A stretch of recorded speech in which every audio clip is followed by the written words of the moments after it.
दोस्तों, बात अगर बराबरी की टक्कर की ना हो तो लड़ने का मजा ही नहीं है। चाहे दो व्यक्तियों के बीच लड़ाई हो, चाहे दो परिवारों के बीच लड़ाई हो, चाहे दो समाजों के बीच लड़ाई हो, चाहे दो देशों के बीच लड़ाई हो, जब तक बात बराबरी की ना हो ना तो मजा नहीं आता लड़ने में। जैसे अभी इजराइल लड़ रहा है हमास के साथ, हिजबुल्लाह लेबनान के साथ, तो ये कोई लड़ाई थोड़ी है, ये छिटपुट लड़ाइयाँ हैं। रशिया लड़ रहा है यूक्रेन के साथ, तो ये इनको लड़ाई नहीं कहा जा सकता। मजा तब है जब इजराइल टकराए चाइना और रशिया जैसे ताकतवर देशों से।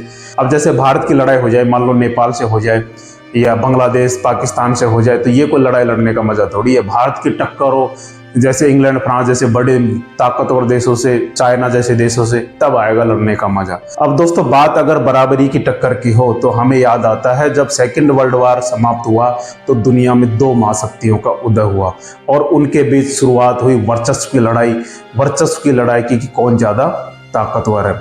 उनमें से एक देश था यूएस और दूसरा देश था यूएसएसआर। पहले रशिया को सोवियत संघ के नाम से जाना जाता था जब इसका विभाजन नहीं हुआ था। एक था यूएस अमेरिका जिन्होंने पूंजीवाद का दामन थामा, दूसरा था यूएसएसआर जिन्होंने साम्यवाद का दामन थामा। जो देश पूंजीवाद के साथ थे उन्हें कहा गया पहली दुनिया, यूएस के साथ वाले देशों को कहा गया पहली दुनिया, और जो देश यूएसएसआर साम्यवाद के साथ थे उनको कहा गया दूसरी दुनिया, दूसरी अरब दुनिया। जो केवल विकास कर रहे थे, अभी अभी आजाद हुए थे सेकेंड वर्ल्ड वार के बाद, जिन्होंने किसी का भी साथ नहीं दिया, न तो पूंजीवाद को अपनाया न साम्यवाद को अपनाया, जैसे भारत जैसे देश, इनको कहा गया तीसरी दुनिया।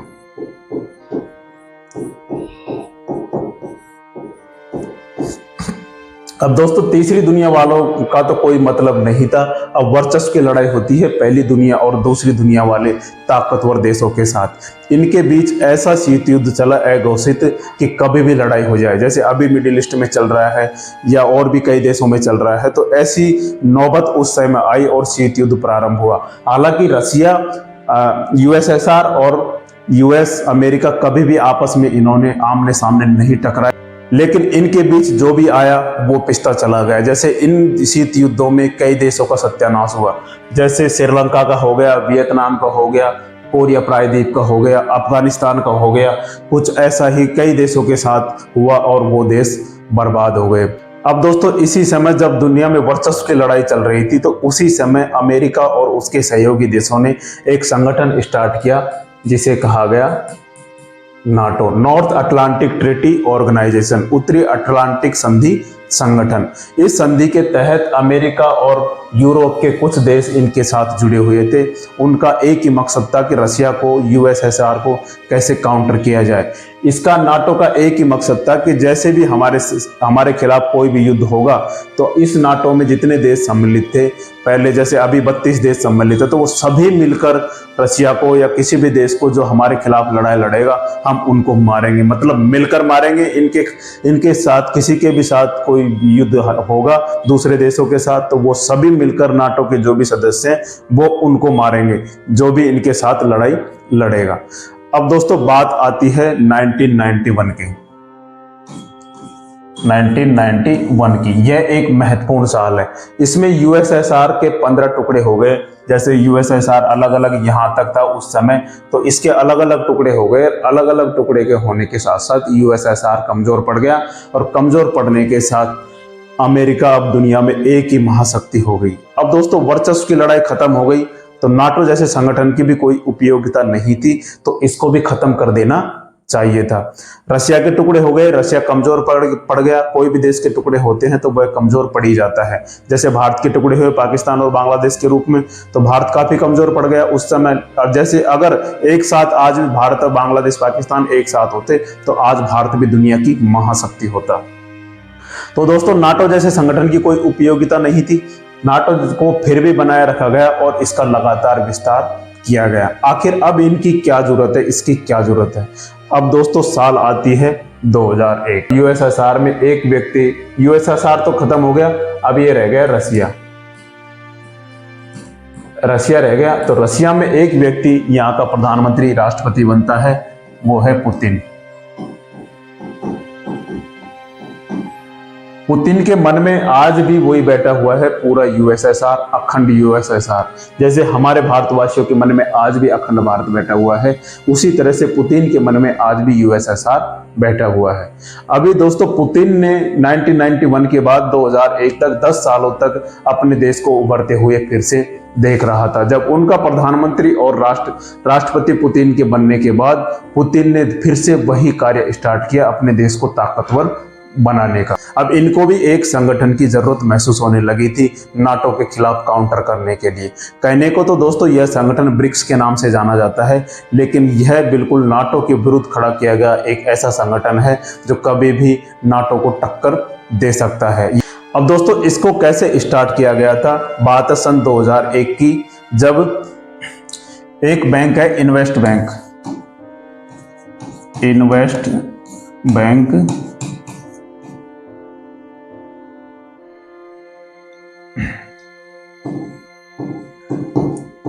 गोल्डमान साक,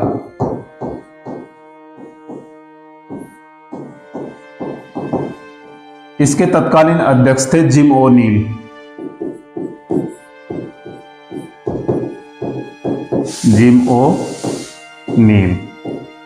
ये बात है 2001 की। इनके मन में विचार आया कि यह देख रहे थे दुनिया की तेजी से उभरती हुई अर्थव्यवस्था जो है वो 4 देशों के पास था। 4 देशों को ध्यान में रखकर इनमें कौन था? एक रसिया था, दूसरा चाइना था, तीसरा भारत था, चौथा था ब्राजील। इनको यह लग रहा था कि ये दुनिया की तेजी से उभरती हुई अर्थव्यवस्था है और 2050 तक यह विकसित देशों को मात देकर दुनिया की सबसे बड़ी आर्थिक शक्ति बन जाएंगे। तो इन्होंने इन 4 देशों को साथ में रखकर ब्रिक्स नामक संगठन की स्थापना की पेशकश की थी। बी से ब्राजील हो गया, आर से रसिया हो गया, आई से इंडिया हो गया, सी से चाइना हो गया। अब दोस्तों आगे क्या होता है? अमेरिका के न्यूयॉर्क शहर में 2006 में G8 देशों का शिखर सम्मेलन हो रहा था। G8 देशों का, अभी इसमें G7 देश रह गए। तो दुनिया की सबसे बड़ी आर्थिक महाशक्ति हैं वो G7 देशों का एक संगठन है। इसमें से रसिया को बाहर कर दिया गया है। रसिया को बाहर करने के बाद ये G8 में से G7 बच गया। उसकी बैठक हो रही थी न्यूयॉर्क शहर में। उसी समय भारत, रूस और चीन के विदेश मंत्रियों की बैठक न्यूयॉर्क शहर में हुई और उसी बैठक के दौरान इस संगठन की रूपरेखा तैयार की गई। उसके बाद 2009 में, बात आती है साल 2009 में रसिया में इसका शिखर सम्मेलन आयोजित किया गया। उसके बाद 2009 में इसके पुख्ता जानकारी सामने आती है। 2009 में इस संगठन की एक रूपरेखा तैयार हुई। हालांकि 2006 में ही इसको एक मजबूत आधार दे दिया गया था, लेकिन पहली शिखर सम्मेलन की जो बैठक हुई थी वो 2009 में रसिया में हुई थी। इसके बाद दोस्तों क्या हुआ? 2010 में साउथ अफ्रीका भी इसमें शामिल हो गया। साउथ अफ्रीका भी इसमें शामिल हो गया। ये ब्रिक्स से बन गया ब्रिक्स। बी से ब्राजील, रसिया, इंडिया, चाइना और साउथ अफ्रीका। इस तरह से ये 5 देशों का संगठन 2010 में मुख्य रूप से अस्तित्व में आया, जिसे ब्रिक्स के नाम से जाना जाता है। तो इसमें देखते हैं हम, इन देशों में विश्व की 42% जनसंख्या निवास करती है और जीडीपी है 23%। विश्व व्यापार में इसमें 17% की हिस्सेदारी है। तो मतलब यह एक तरीके से आधा विश्व ये 5 देश लेकर चलते हैं। अब दोस्तों इसकी स्थापना तो कर ली गई। इसकी स्थापना का मुख्य उद्देश्य शुरुआत में तो ये रखा गया था कि आपसी जो भी देश हैं वो आपस में एक दूसरे के साथ व्यापार को बढ़ावा देंगे, आपस में सहयोग करेंगे और जो भी समस्याएं आएंगी उसका मिलकर सामना करेंगे। तो उसके बाद दोस्तों इस संगठन को और आगे बढ़ाया गया और इस संगठन में एक बैंक की स्थापना की गई, जिसे न्यू डेवलपमेंट बैंक एनडीबी के नाम से जाना जाता है। दोस्तों बात है सन 2012 की। नई दिल्ली में ब्रिक्स देशों का शिखर सम्मेलन आयोजित किया गया। उस शिखर सम्मेलन में एक न्यू डेवलपमेंट बैंक, जिसे एनडीबी के नाम से जाना जाता है, जिसे ब्रिक्स बैंक के नाम से भी जाना जाता है, उस संगठन की रूपरेखा तैयार की गई। वो किस लिए की गई थी? विकासशील देशों में बुनियादी ढांचा और सतत विकास के लिए एनडीबी की स्थापना पर विचार किया गया। दोस्तों 2014 में ब्रिक्स का शिखर सम्मेलन ब्राजील के फोर्टालेजा शहर में हुआ। वहां पर इस संगठन को मूर्त रूप दिया गया और इसका लक्ष्य रखा गया $100 बिलियन के साथ स्टार्ट करने का। लेकिन किन्हीं कारणों की वजह से इसे $50 बिलियन के साथ इसे स्टार्ट किया गया, जिसमें प्रत्येक देश की हिस्सेदारी, जिसमें 5 देश हैं, उनकी प्रत्येक देश की हिस्सेदारी 10% है, मतलब 10 बिलियन डॉलर प्रत्येक देश की हिस्सेदारी है। इसमें दोस्तों प्रत्येक सदस्य का योगदान $10 बिलियन का है। अब दोस्तों इसका जो मुख्यालय रखा गया वो मुख्यालय है चीन के शंघाई शहर में। ये न्यू डेवलपमेंट बैंक है जो चीन के शंघाई शहर में स्थित है। इसका जो क्षेत्रीय कार्यालय है वो साउथ अफ्रीका में स्थित है।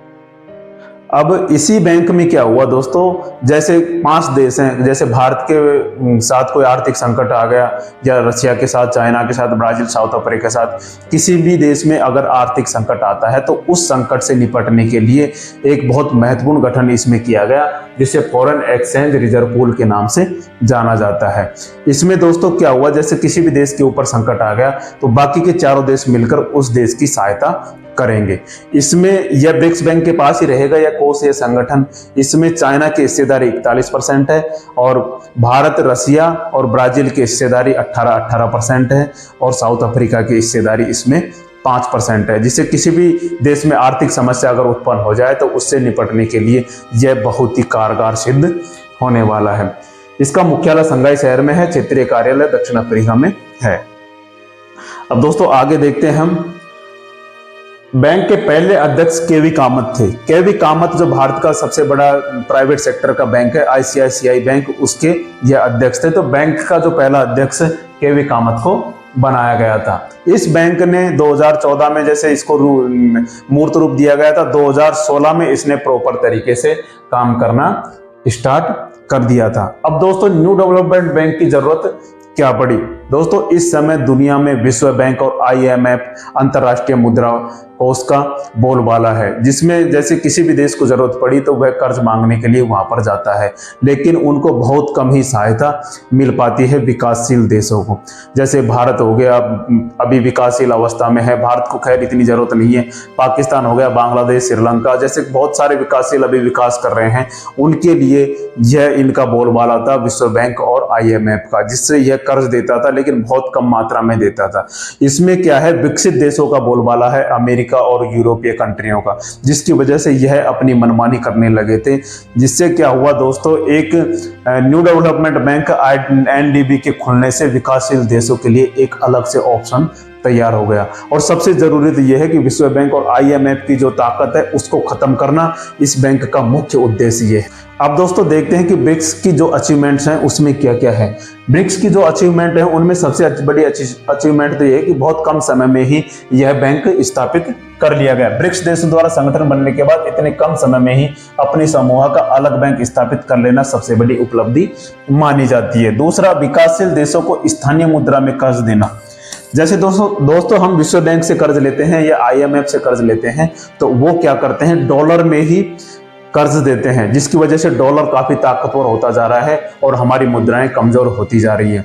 जिससे इसने यह निर्णय लिया है कि जिस भी देश को कर्ज दिया जाएगा, विकासशील देशों को, उनको उनकी ही करेंसी में कर्ज दिया जाएगा। जैसे भारत की करेंसी रुपया है तो भारत को कर्ज मिलेगा तो रुपया में ही मिलेगा, डॉलर में नहीं मिलेगा, जिसकी वजह से रुपया मजबूत होगा। जैसे अलग अलग देशों की अलग अलग करेंसी है तो उनको उन्हीं की करेंसी में लोन दिया जाएगा, कर्ज दिया जाएगा। तीसरा है संयुक्त उपग्रह समिति की स्थापना। ये 5 देश मिलकर अंतरिक्ष में सहयोग के साथ काम करेंगे, अपने अपने उपग्रहों को एक साथ ले जाकर वहां पर स्थापित करेंगे और एक साथ मिलकर अंतरिक्ष के क्षेत्र में काम करेंगे। तो होता है संगठन के सदस्य देशों में परस्पर व्यापार बढ़ाना, ये हम आपको बता चुके हैं। पहली बार विकासशील देशों के द्वारा ब्रिक्स बैंक के रूप में अंतर्राष्ट्रीय वित्तीय संस्थाओं का विकल्प रखा गया। पहले विश्व बैंक से लिया जाता था, आईएमएफ से लिया जाता था, लेकिन अब विकासशील देश एनडीबी की तरफ रुख करने लगे हैं। उनको तीसरा एक ऑप्शन मिल गया है जो उनके लिए काफी फायदे का सौदा है। तो हम देखते हैं कि भारत में जो ये एनडीबी न्यू डेवलपमेंट बैंक है वो भारत में क्या क्या इससे सहायता मिल रही है और भारत में क्या क्या परियोजना चलाई जा रही है। दोस्तों भारत में जैसे मुंबई मेट्रो रेल परियोजना 260 मिलियन डॉलर के साथ, बिहार ग्रामीण सड़क परियोजना 350 मिलियन डॉलर के साथ, राजस्थान जल क्षेत्र पुनर्गठन परियोजना 345 मिलियन डॉलर के साथ, मध्य प्रदेश प्रमुख जिला सड़क परियोजना 350 मिलियन डॉलर के साथ, असम पुल परियोजना 300 मिलियन डॉलर के साथ। तो यह भारत के लिए भी काफी फायदे का सौदा साबित होता जा रहा है। अब दोस्तों जो ब्रिक्स देश हैं वो ये सोचने पर मजबूर हो गए हैं कि ये 5 देशों का ही संगठन नहीं रखा जाए, जबकि इसका और विस्तार किया जाना चाहिए। तो इसका भी निराकरण उन्होंने पिछले साल कर लिया है, और पिछले साल करने के साथ साथ इसमें 5 और नए देश इसमें सम्मिलित हो गए हैं। इन 5 देशों में कौन कौन से देश सम्मिलित हो गए हैं? इनमें दोस्तों हो गया है ईरान, और इसमें यूएई संयुक्त अरब अमीरात, एक हो गया है सऊदी अरब, एक हो गया है इथोपिया, एक हो गया इजिप्ट जिसे मिस्र के नाम से भी जाना जाता है। दोस्तों इसमें अर्जेंटीना ने भी अप्लाई किया था, लेकिन अर्जेंटीना ने बाद में अपना नाम वापस ले लिया। लेकिन अभी इसमें 11 देश हो जाते हैं, लेकिन अर्जेंटीना के वापस लेने के बाद इसमें अभी 10 देशों का यह समूह बन गया है, जिसकी आगामी बैठक अभी रूस में होने वाली है। अब दोस्तों ब्रिक्स के सामने क्या क्या चुनौतियां हैं? ब्रिक्स के सामने सबसे बड़ी चुनौती है कि इन्होंने जो न्यू डेवलपमेंट बैंक स्टार्ट किया था एनडीबी, वो 100 बिलियन डॉलर के साथ स्टार्ट करने का लक्ष्य रखा गया था, लेकिन इसको 50 बिलियन डॉलर के साथ स्टार्ट किया गया। अब इसका मुख्य उद्देश्य है कि इसको कैसे भी करके 100 बिलियन डॉलर तक पहुंचाया जाए। दूसरा, इसमें भारत और चाइना की बनती नहीं है। भारत और चाइना एक दूसरे के खिलाफ है, जिसकी वजह से जिसकी वजह से एक संगठन में काफ़ी कमजोरी महसूस होती है। लेकिन दोस्तों अभी फिलहाल इसका भी तोड़ निकाल लिया गया है कि रसिया भारत और चाइना को एक साथ लाने की कोशिश कर रहा है। अब दोस्तों यूरोपीय देश और अमेरिका ब्रिक्स से कैसे डरे हुए हैं, इस संगठन से कैसे डरे हुए हैं? ब्रिक्स को एक नाटो की तर्ज पर गठन किया गया एक ऐसा संगठन माना जा रहा है जो नाटो की टक्कर का है। इसमें ऐसे देश हैं जो एक तरफ पूरा विश्व, एक तरफ 3-4 ऐसे देश हैं जो पूरा यूरोपीय कंट्रियों का मुकाबला कर सकते हैं। इसमें अगर ब्रिक्स ने अपनी करेंसी स्टार्ट कर ली तो वह डॉलर को सीधे सीधे टक्कर दे सकता है और डॉलर का डॉलराइजेशन हो सकता है। अमेरिका की प्रभुसत्ता खत्म हो सकती है, अमेरिका का जो डॉलर गिर के नीचे आ जाएगा और ब्रिक्स देशों की करेंसी, क्योंकि इस समय पूरी दुनिया का ध्यान ब्रिक्स देशों के ऊपर है, क्योंकि ब्रिक्स देश विश्व की उभरती हुई सबसे ताकतवर शक्तियां हैं। तो दोस्तों डॉलर कमजोर पड़ जाएगा, डॉलर के कमजोर पड़ने के साथ अमेरिका कमजोर पड़ जाएगा। डॉलर ताकतवर, अमेरिका ताकतवर, डॉलर कमजोर, अमेरिका कमजोर। इसी वजह से अगर इन देशों ने ब्रिक्स करेंसी स्टार्ट कर ली, जिस पर अभी विचार किया जा रहा है, और आने वाले समय में लगभग 1-2 साल बाद ही हो सकता है कि ब्रिक्स की करेंसी हमें देखने को मिले। उसके बाद डॉलर का प्रभुत्व खत्म और ब्रिक्स की करेंसी ऊपर आएगी, और उसी के साथ अमेरिका और यूरोपीय कंट्री जो अभी विश्व में अपनी हुकूमत करने की कोशिश कर रहे हैं, उनकी जो सत्ता है वो बिल्कुल खत्म हो जाएगी और बोलबाला होगा ब्रिक्स का। इस तरह से यूरोपीय कंट्रियां और अमेरिका इनसे डरे हुए हैं, और भी कई देश हैं वो इस ब्रिक्स में शामिल होना चाहते हैं। दोस्तों आने वाले समय में देखना यह होगा कि दुनिया की जो ताकतवर महाशक्तियां उभरेंगी, जैसे चाइना अभी ताकतवर महाशक्ति बनकर उभर रहा है, उसी तरह भारत भी ताकतवर महाशक्ति बनकर उभर रहा है। पूरा विश्व किस तरह से रूप लेगा, और आने वाले 10 सालों में यह पता चल जाएगा कि पूरा वर्ल्ड कैसे संचालित होगा। ये आने वाले 10 सालों में ब्रिक्स देशों के जो देश हैं वो तय करेंगे। जय हिंद, जय भारत। जानकारी आपको अच्छी लगी हो तो लाइक करें, शेयर करें और सब्सक्राइब करना बिल्कुल ना भूलें।